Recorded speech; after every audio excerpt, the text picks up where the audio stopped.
ನೀತಾ ಅಂಬಾನಿ ಹೆಸರನ್ನ ಕೇಳದೇ ಇರುವಂತಹ ವ್ಯಕ್ತಿ ಭಾರತದಲ್ಲಿ ಇರಲಿಕ್ಕಿಲ್ಲ. ಅವರು ಕೇವಲ ಭಾರತದ ಅತ್ಯಂತ ಶ್ರೀಮಂತ ಮನೆತನದ ಮುಖೇಶ್ ಅಂಬಾನಿಯ ಹೆಂಡತಿ ಅಂತಲ್ಲ, ಜೊತೆಗೆ ಇನ್ನೂ ಹಲವಾರು ವಿಷಯಗಳಿಗಾಗಿ ಅವರು ಯಾವಾಗಲೂ ಚರ್ಚೆಯಲ್ಲಿ ಇರುತ್ತಾರೆ. ಇತ್ತೀಚೆಗೆ ಅವರು ಅತಿ ಹೆಚ್ಚು ಪ್ರಚಲಿತಕ್ಕೆ ಬಂದಿದ್ದು ಹಾಗೂ ಪ್ರಸಿದ್ಧಿಯನ್ನ ಪಡೆದಿದ್ದು ಮುಂಬೈ ಇಂಡಿಯನ್ಸ್ ಮಾಲೀಕರಾಗಿ. ಅವರು ಧರಿಸುವ ಬೆಲೆ ಬಾಳುವ ಸೀರೆ, ಚಪ್ಪಲಿ, ಆಭರಣಗಳು ಇತ್ತೀಚೆಗೆ ತುಂಬಾ ವೈರಲ್ ಆಗುತ್ತವೆ. ಸದ್ಯಕ್ಕಂತೂ ಅವರು ಸುದ್ದಿಯಾಗಿರೋದು ಅವರು ಬಳಸುತ್ತಿರುವ ಕಾಸ್ಟ್ಲಿ ಕಾರುಗಳು, ಮನೆ ಮತ್ತು ಮೊಬೈಲ್ ನಿಂದಾಗಿ. ಆದ್ರೆ ಅವರು ಯಾವಾಗಲೂ ಸಮಾಜ ಸೇವಕರಾಗಿಯೂ ಕೂಡ ಇತ್ತೀಚೆಗೆ ಗುರುತಿಸಿಕೊಂಡಿದ್ದಾರೆ. ಹೌದು, ಸದಾ ಕಾಲ ಚರ್ಚೆಯಲ್ಲಿರುವ ನೀತಾ ಅಂಬಾನಿಯ ಬ್ಯಾಕ್ಗ್ರೌಂಡ್ ಕೇಳಿದರೆ ನೀವು ನಿಜಕ್ಕೂ ಬೆಚ್ಚಿ ಬೀಳುತ್ತೀರಾ. ಅದರಲ್ಲೂ ಅವರು ಮುಖೇಶ್ ಅಂಬಾನಿಯನ್ನ ಮದುವೆಯಾದಂತಹ ಆ ರೋಚಕ ಸಂಗತಿಯನ್ನ ತಿಳಿದರೆ ಪ್ರತಿಯೊಬ್ಬರು ರೋಮಾಂಚನಗೊಳ್ಳುತ್ತಾರೆ. ಬನ್ನಿ, ಆ ಕುತೂಹಲ ಹಾಗೂ ಇಂಟ್ರೆಸ್ಟಿಂಗ್ ಮಾಹಿತಿಯನ್ನ ಇವತ್ತಿನ ಈ ವಿಡಿಯೋದಲ್ಲಿ ನಿಮಗೆ ತಿಳಿಸ್ಕೊಡ್ತಾ ಇದ್ದೀನಿ.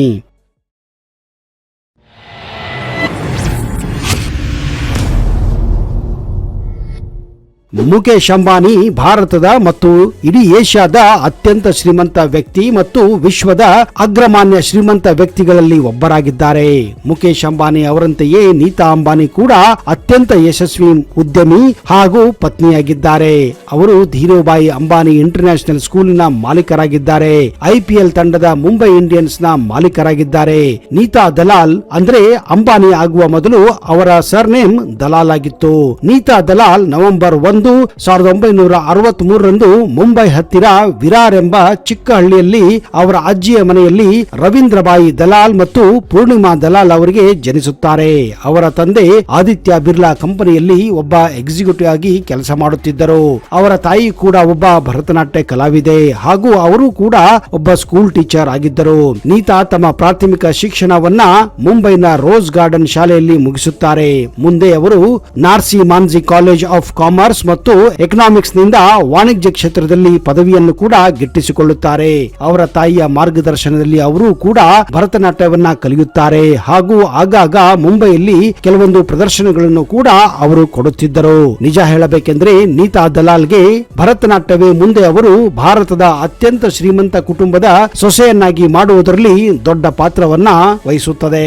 ಹೌದು, ನೀತಾ ದಲಾಲ್ ನಿಂದ ನೀತಾ ಅಂಬಾನಿಯಾದ ಕತೆ ಅಂದರೆ ಮದುವೆಯಾದ ಕತೆ ನಿಜಕ್ಕೂ ತುಂಬಾ ರೋಚಕವಾಗಿದೆ.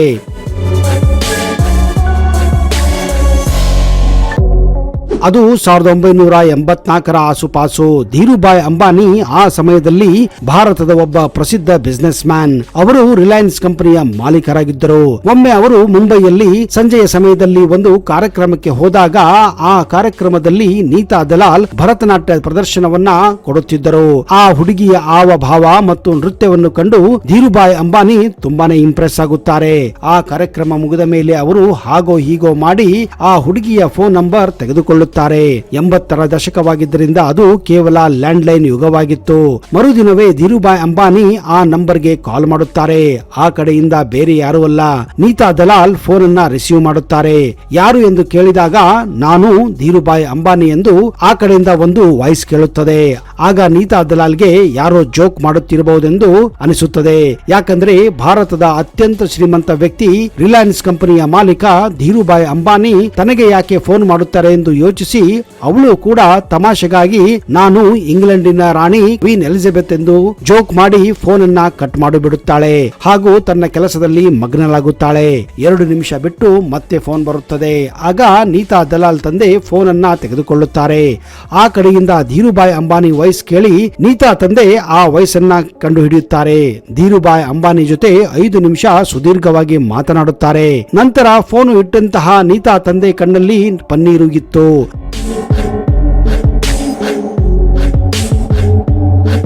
ಇದನ್ನು ಕಂಡು ನೀತಾ ನಿಜಕ್ಕೂ ಗಾಬರಿಯಾಗುತ್ತಾಳೆ. ಯಾಕೆ ತನ್ನ ತಂದೆಯ ಕಣ್ಣಲ್ಲಿ ನೀರು ಇದೆ ಎಂದು. ಆಗ ಧೀರುಭಾಯಿ ಅಂಬಾನಿ ನಿನ್ನನ್ನ ಭೇಟಿಯಾಗಬೇಕೆಂದು ಬಯಸಿದ್ದಾರೆ, ನಾಳೆ ನೀನು ಅವರ ಆಫೀಸಿಗೆ ಹೋಗು ಎಂದು ತಂದೆ ನೀತಾಗೆ ಹೇಳುತ್ತಾರೆ. ಮೊದಲು ನೀತಾ ಅಲ್ಲಿ ಹೋಗಲು ನಿರಾಕರಿಸುತ್ತಾಳೆ. ಕಾರಣ ಆ ವ್ಯಕ್ತಿ ತಾನು ಮಾಡಿದ ತಮಾಷೆಗೆ ಏನು ಮಾಡುತ್ತಾರೆ ಎಂದು ಅವಳು ಗಾಬರಿ ಪಟ್ಟಿದ್ದಳು. ಆದರೂ ತಂದೆಯ ಮಾತಿನಂತೆ ಮರುದಿನ ಧೀರುಭಾಯಿ ಅಂಬಾನಿ ಆಫೀಸಿಗೆ ನೀತಾ ದಲಾಲ್ ಹೋಗುತ್ತಾಳೆ.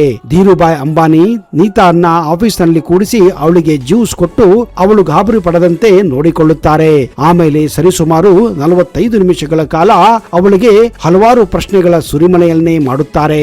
ಎಲ್ಲ ಪ್ರಶ್ನೆಗಳಿಗೆ ಉತ್ತರ ಕೊಟ್ಟಂತಹ ನೀತಾ ಅವಳು ಆ ಆಫೀಸ್ನಲ್ಲಿ ಕೆಲಸಕ್ಕಾಗಿ ಇಂಟರ್ವ್ಯೂಗೋಸ್ಕರ ಈ ಪ್ರಶ್ನೆಗಳನ್ನ ಕೇಳುತ್ತಿದ್ದಾರೆ ಎಂದು ಭಾವಿಸಿದ್ದರು.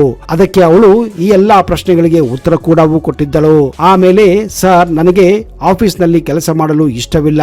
ನಾನು ಒಬ್ಬ ಟೀಚರ್ ಆಗಿ ಶಾಲೆಯಲ್ಲಿ ಕೆಲಸ ಮಾಡಬೇಕೆಂದು ಬಯಸಿದ್ದೇನೆ.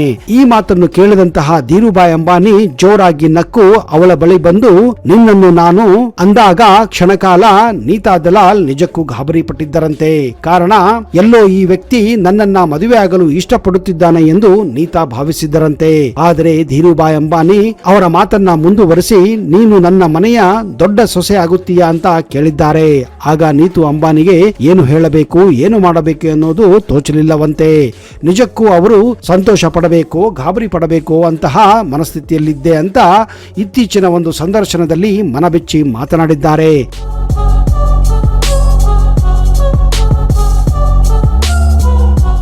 ಆಮೇಲೆ ಮನೆಗೆ ಬಂದು ತಂದೆ ಜೊತೆ ಸಮಾಲೋಚನೆ ಮಾಡಿ ಮುಂದೆ ಅವರು ಮದುವೆಗೆ ಅಂದ್ರೆ ಮುಖೇಶ್ ಅಂಬಾನಿಯನ್ನ ವರಿಸಲು ಮುಂದಾಗಿದ್ದಾರೆ. ಆದ್ರೆ ಅದಕ್ಕೂ ಒಂದು ಅವರು ಕಂಡೀಷನ್ ಇಟ್ಟಿದ್ದರು. ಅದೇನೆಂದ್ರೆ ತಾನು ಮದುವೆ ಆದ ಮೇಲೂ ಕೂಡ ಶಾಲೆಯಲ್ಲಿ ಟೀಚರ್ ಕೆಲಸವನ್ನ ಮುಂದುವರಿಸಬೇಕೆಂದು. ಅದಕ್ಕೆ ಮುಖೇಶ್ ಅಂಬಾನಿ ಹಾಗೂ ಧೀರುಭಾಯಿ ಅಂಬಾನಿ ಕೂಡ ಒಪ್ಪಿಗೆಯನ್ನ ಸೂಚಿಸಿದ್ದರಂತೆ. ಹೌದು, ಅಂತಹ ದೊಡ್ಡ ಶ್ರೀಮಂತ ಮನೆಗೆ ಹೋದರೂ ಕೂಡ ನೀತಾ ಅಂಬಾನಿ ಮೊದಲ ಮಗು ಆಗುವವರೆಗೂ ಕೇವಲ 800 ರೂಪಾಯಿ ಸಂಬಳಕ್ಕೆ ಒಂದು ಶಾಲೆಯಲ್ಲಿ ಕೆಲಸ ಮಾಡುತ್ತಿದ್ದರು. ಹೌದು, ಅಂದಿನಿಂದ ಹಿಡಿದು ಇವತ್ತಿನವರೆಗೂ ನೀತಾ ಅಂಬಾನಿ ತಮ್ಮದೇ ಆದಂತಹ ಛಾಪನ್ನ ಇಟ್ಟುಕೊಂಡಿದ್ದಾರೆ. ನೀತಾ ಅಂಬಾನಿ ಐಷಾರಾಮಿ ಜೀವನ ಶೈಲಿಗೆ ಹೆಸರುವಾಸಿಯಾಗಿದ್ದಾರೆ. ಉದಾಹರಣೆಗೆ, ಮುಂಬೈಯಲ್ಲಿರುವ ಆಂಟಿಲ್ಲಾ ಎಂಬ ಅವರ ಮನೆ ವಿಶ್ವದ ಅತ್ಯಂತ ದುಬಾರಿ ಮನೆಯಾಗಿದೆ. ಹಾಗೆಯೇ ಬ್ರಾಂಡೆಡ್ ಬ್ಯಾಗುಗಳು, ಬೂಟುಗಳು, ಕೈಗಡಿಯಾರಗಳು ನಿಸ್ಸಂಶಯವಾಗಿ ಇವೆಲ್ಲ ಅವರ ಪಟ್ಟಿಗೆ ಸೇರುತ್ತವೆ. ಸದ್ಯ ಟ್ರೆಂಡಿಂಗ್ ನಲ್ಲಿರುವ ವಿಷಯ ಏನೆಂದರೆ ನೀತಾ ಅಂಬಾನಿ ಬಳಸುತ್ತಿರುವ ಕಾರುಗಳು ಹಾಗೂ ಕಾಸ್ಟ್ಲಿ ಮೊಬೈಲ್ಗಳು. ಬಹುಶಃ ನೀತಾ ಅಂಬಾನಿ ಫೋನ್ ಹೇಗಿರಬಹುದೆಂಬ ಕುತೂಹಲ ಎಲ್ಲರಿಗೂ ಇದ್ದೇ ಇರುತ್ತದೆ. ಜನಸಾಮಾನ್ಯರು ಮೊಬೈಲ್ಗೆ ಎಷ್ಟು ದುಡ್ಡು ಕೊಡುತ್ತಾರೆ ನೀವೇ ಹೇಳಿ. ಬಹುಶಃ ಸಾವಿರಗಳಲ್ಲಿ. ಐಫೋನ್ ಆದ್ರೆ ಲಕ್ಷ ಗಂಟಲೆ ಕೊಡಬೇಕಾಗುತ್ತದೆ. ಆದ್ರೆ ನೀತಾ ಅಂಬಾನಿಯ ಕೈಯಲ್ಲಿರುವ ಮೊಬೈಲ್ ಬೆಲೆ ಕೋಟಿಯಲ್ಲಿದೆ. ಅದು ಕೂಡ ಒಂದಲ್ಲ ಎರಡಲ್ಲ, ಬರೋಬ್ಬರಿ 311 ಕೋಟಿ ರೂಪಾಯಿ. ವರದಿಯೊಂದರ ಪ್ರಕಾರ ನೀತಾ ಅಂಬಾನಿಯ Falcon Supernova iPhone pink diamond ಅನ್ನ ಬಳಸುತ್ತಾರೆ. ಇದು ವಿಶೇಷವಾಗಿ ರಚಿಸಲಾದ ಸೀಮಿತ ಆವೃತ್ತಿಯ ಮಾದರಿಯಾಗಿದೆ. ವಾಸ್ತವವಾಗಿ ಇಷ್ಟು ದುಬಾರಿ ಬೆಲೆ ಹಿಂದೆ ಕೆಲವು ಅದ್ಭುತ ವೈಶಿಷ್ಟ್ಯಗಳಿವೆ.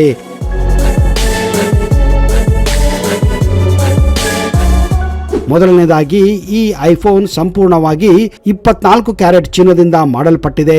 ಮೊಬೈಲ್ ನಲ್ಲಿ ಗುಲಾಬಿ ಚಿನ್ನವನ್ನ ಬೆರೆಸಿ ಬಳಸಲಾಗಿದೆ ಮತ್ತು ಅದರ ಹಿಂದೆ ಗುಲಾಬಿ ಬಣ್ಣದ ಡೈಮಂಡ್ ಅಂದ್ರೆ ವಜ್ರವನ್ನು ಕೂಡ ಜೋಡಿಸಲಾಗಿದೆ. ಈ ಎಲ್ಲ ವೈಶಿಷ್ಟ್ಯಗಳ ಜೊತೆಗೆ ಇದರ ಸುರಕ್ಷತೆಯು ಅತ್ಯುತ್ತಮವಾಗಿದೆ. ಇದು ಎಷ್ಟು ಸುರಕ್ಷಿತವಾಗಿದೆ ಅಂದ್ರೆ ನೀತಾ ಅಂಬಾನಿಯನ್ನು ಹೊರತುಪಡಿಸಿ ಯಾರು ಕೂಡ ಈ ಮೊಬೈಲ್ ಅನ್ನ ಓಪನ್ ಮಾಡಲು ಅಂದ್ರೆ ಅನ್ಲಾಕ್ ಮಾಡಲು ಸಾಧ್ಯವೇ ಇಲ್ಲ. ಅಷ್ಟೇ ಅಲ್ಲ, ಮೊಬೈಲ್ ನ ಹಿಂಭಾಗದಲ್ಲಿ ಬೃಹತ್ ಪಿಂಕ್ ಡೈಮಂಡ್ ಇದೆ. ಈ ಫೋನ್ ಅನ್ನ ಹ್ಯಾಕಿಂಗ್ ನಿಂದ ರಕ್ಷಿಸುತ್ತದೆ. ಇದನ್ನು ಯಾರು ಸುಲಭವಾಗಿ ಹ್ಯಾಕ್ ಮಾಡಲು ಸಾಧ್ಯವೇ ಇಲ್ಲ. ಆ ರೀತಿ ಇದನ್ನ ವಿನ್ಯಾಸಗೊಳಿಸಲಾಗಿದೆ. ಅಷ್ಟಕ್ಕೂ ಯಾರಾದರೂ ಕದ್ದರೆ ಕೇವಲ ಅರ್ಧ ಗಂಟೆಯಲ್ಲಿ ಆ ಮೊಬೈಲ್ ಎಲ್ಲಿದೆ ಅಂತ ಕೂಡ ಗೊತ್ತಾಗುತ್ತದೆ. ಅಷ್ಟೊಂದು ಸುರಕ್ಷಿತವಾಗಿದೆ ಈ ಮೊಬೈಲ್.